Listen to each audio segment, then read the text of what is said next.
सभी विद्यार्थियों का अभिनव फिजिक्स पॉइंट चैनल पर हार्दिक स्वागत है। जैसा कि आज 2025 का नीट का एग्ज़ाम हुआ है, उसमें फिजिक्स के अराउंड 50 क्वेश्चन पूछे गए हैं। अपन सभी क्वेश्चनों को वन बाय वन डिटेल के साथ डिस्कस करेंगे। तो जितने भी बच्चों ने नीट का एग्ज़ाम दिया है वो कंफर्म करें कि आपका क्वेश्चन सही है या रॉन्ग है। तो एक क्वेश्चन पूछा गया है पैरेलल प्लेट कैपेसिटर के ऊपर, तो अपन डिटेल के साथ इस क्वेश्चन को डिस्कस करेंगे और लास्ट में इसमें कौन सा ऑप्शन राइट है वो भी अपन बताएंगे। तो क्वेश्चन है, the plates of a parallel plate capacitor are separated by D. एक पैरेलल प्लेट कैपेसिटर है जिनकी दो प्लेट्स के बीच की डिस्टेंस डी गिवन है।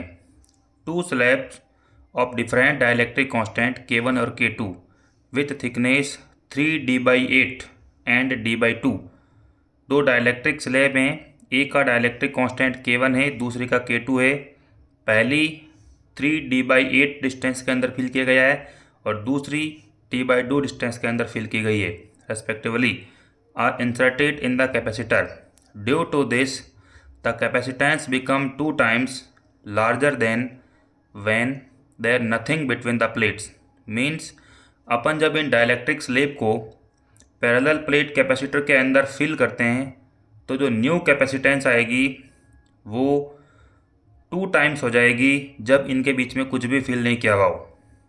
और यहाँ पर गिवन है कि K1 is equal to 1.25 K2, यानी कि K1 की value in terms of K2 में गिवन है। तो वैल्यू ऑफ K1, अपने को K1 पूछा गया है कि K1 की वैल्यू पहले क्या है। तो सबसे पहले अपन एक पैरेलल प्लेट कैपेसिटर लेंगे जिनकी दोनों प्लेट्स, एक प्लेट्स के ऊपर चार्ज पॉजिटिव है, दूसरी के ऊपर चार्ज नेगेटिव है, और अपन ये मान के चल रहे हैं कि उस पैरेलल प्लेट कैपेसिटर के ऊपर चार्ज प्लस Q और माइनस Q है, और इन प्लेट्स का जो एरिया है वो A है और इनके बीच की डिस्टेंस D है।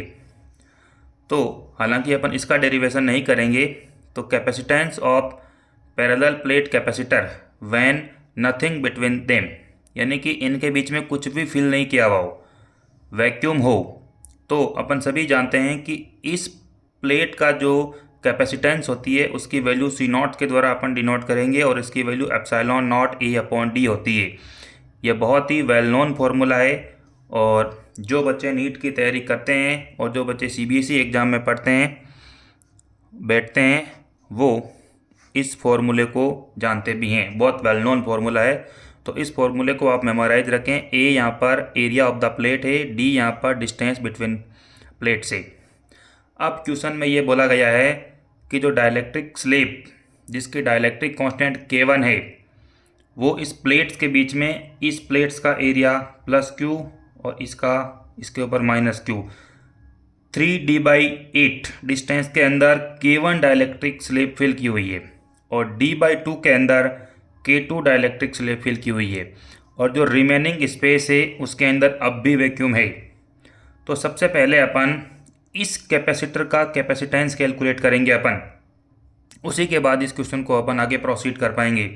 तो सबसे पहले अपन ये जो पैरेलल प्लेट कैपेसिटर है, इसकी जो प्लेट्स हैं जिसके ऊपर एक के ऊपर चार्ज प्लस Q है, दूसरे के ऊपर चार्ज माइनस Q है, इनके बीच का जो न्यू पोटेंशियल डिफरेंस होगा जब अपन इस डाइलेक्ट्रिक स्लैब को फिल कर देंगे उसको अपन कैलकुलेट करेंगे। तो potential difference between plates V is equal to, अब आप ध्यान से देख रहे हो कि इलेक्ट्रिक फील्ड और पोटेंशियल के बीच का फॉर्मूला होता है V is equal to ED। यहाँ पर मैं लिख देता हूँ V is equal to ED, ये भी बहुत वेल नोन फॉर्मूला है। अब यहाँ पर अपन अपने पास एक तो ये डाइलेक्ट्रिक कांस्टेंट हो गया, एक ये हो गया और ये वैक्यूम हो गया, तो अपने पास 3 इलेक्ट्रिक फील्ड यहाँ पर यूज में आएंगे। इसके अंदर सपोज करो कि अपन इलेक्ट्रिक फील्ड मान लेते हैं ER1, इसके अंदर अपन इलेक्ट्रिक फील्ड मान लेते हैं ER1, और इसके अंदर अपन मान लेते हैं ER2, और इसके अंदर अपन मान लेते हैं E0। जो वैक्यूम है इसलिए इसको E0 लिया गया है। तो ER1 और ये कितनी डिस्टेंस में फैला हुआ है, 3D/8 प्लस ER2, ये कितने डिस्टेंस में है, D/2 प्लस E0। अब जो इन दोनों को ऐड करने के बाद जो रिमेनिंग स्पेस होगा उसके अंदर वैक्यूम होगा। तो इन दोनों को अपन ऐड करेंगे और उसको d में से अपन माइनस कर देंगे। तो d minus d/2 minus 3d/8, ये जो स्पेस होगा ये अपना वैक्यूम का होगा। और इसमें इलेक्ट्रिक फील्ड को अपने E0 लिया है। तो देखिए E की वैल्यू होती है कंडक्टर के लिए सिग्मा अपॉन एप्सिलॉन नॉट। और जब प्लेट्स के बीच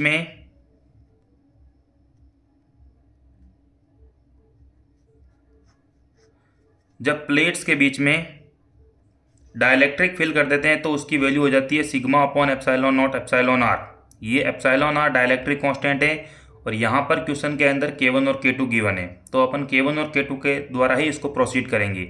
तो sigma upon epsilon not into K1 3d/8 plus sigma upon epsilon not into K2 d/2 plus, अब यहाँ पर K1 K2 का कोई रोल नहीं है क्योंकि ये वैक्यूम है, इसलिए सिग्मा अपॉन एप्सिलॉन नॉट। और जब आप इसको सिंप्लीफाई करोगे इस ब्रैकेट को तो ये d/8 आ जाएगा।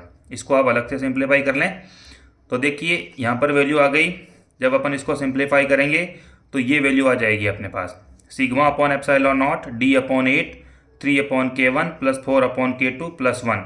ये सिंपल मैथमेटिक्स है, इसको आप सोल्व कर लीजिए।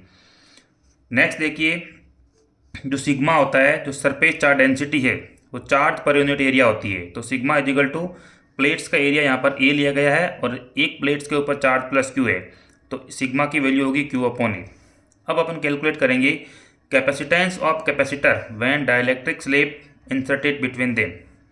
तो देखिए जो न्यू कैपेसिटेंस है उसको अपन C डैश लेके चल रहे हैं। तो C dash is equal to Q/V, charge अब भी वही रहेगा, पोटेंशियल चेंज हुआ है। तो ये पोटेंशियल आप चाहो तो इसको जो है इसको आप V ले लो। तो V की वैल्यू अपन ने यहाँ कैलकुलेट कर ली, इसकी वैल्यू अपन यहाँ पुट करेंगे और फिर Q की जगह अपन यहाँ से पुट करेंगे सिग्मा इंटू A। तो ये वाली अपन ने वैल्यू पुट कर दी, सिग्मा से सिग्मा कैंसिल हो गया। तो यहाँ से इसको फर्दर अपन सिंप्लीफाई करेंगे तो इसकी वैल्यू हो जाएगी 8 epsilon not A/D 1/3/K1 plus 4/K2 plus 1। इस एप्सिलॉन नॉट A/D इसकी जगह अपन लिख सकते हैं C0। तो C डैश इजिकल टू आ गया 8 C0 डिवाइडेड बाई ये ब्रैकेट वाली पूरी टर्म। अब क्वेश्चन के अंदर ये गिवन है कि जब डाइलेक्ट्रिक कांस्टेंट फिल कर दिया गया है तो जो न्यू कैपेसिटेंस आई है C डैश, वो डाइलेक्ट्रिक कांस्टेंट फिल नहीं करने पर जो कैपेसिटेंस आई है C0, C डैश की वैल्यू 2 टाइम्स आती है C0 के, ये क्वेश्चन में बोला गया है। तो अपन ये मान के चल लेते हैं C dash is equal to 2 C0। C dash की वैल्यू अपन यहाँ से पुट करेंगे 8 C0 डिवाइडेड बाई ये पूरी ब्रैकेट की value is equal to 2 C0। C0 से C0 अपना कैंसिल डाउन हो गया, इजिकल टू 8 इजिकल टू ये इसे क्रॉस मल्टीप्लाई हो जाएगा 2 into 3/K1 plus 4/K2 plus 1। यहाँ से कट हो जाएगा, ये 4 हो जाएगा।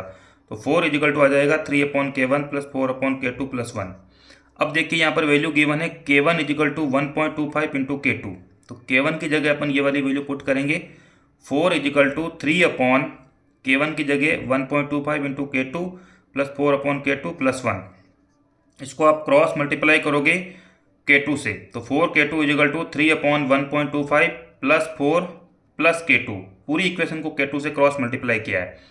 तो देखिए ये K2 इधर जाएगा तो ये 3K2 हो जाएगा, 3K2 इजिकल टू, और इसको आप इसे डिवाइड करोगे तो 2.4 आ जाएगा, 2.4 प्लस 4 इजिकल टू, इसको आप दोनों को ऐड करोगे तो ये 6.4 हो गया।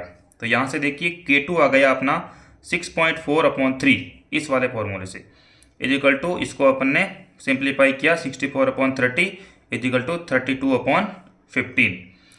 और फिर देखिए जो K2 की वैल्यू है ये अपन इस वाले इक्वेशन में पुट करेंगे K2 की वैल्यू। तो K1 equal to 1.25 into 32/15 equal to 40/15 equal to value आई है 2.66। तो बच्चों आपका जो राइट आंसर है वो 2.66 है, और जिस भी बच्चे ने ये टिक किया है वो उसका एकदम राइट आंसर है।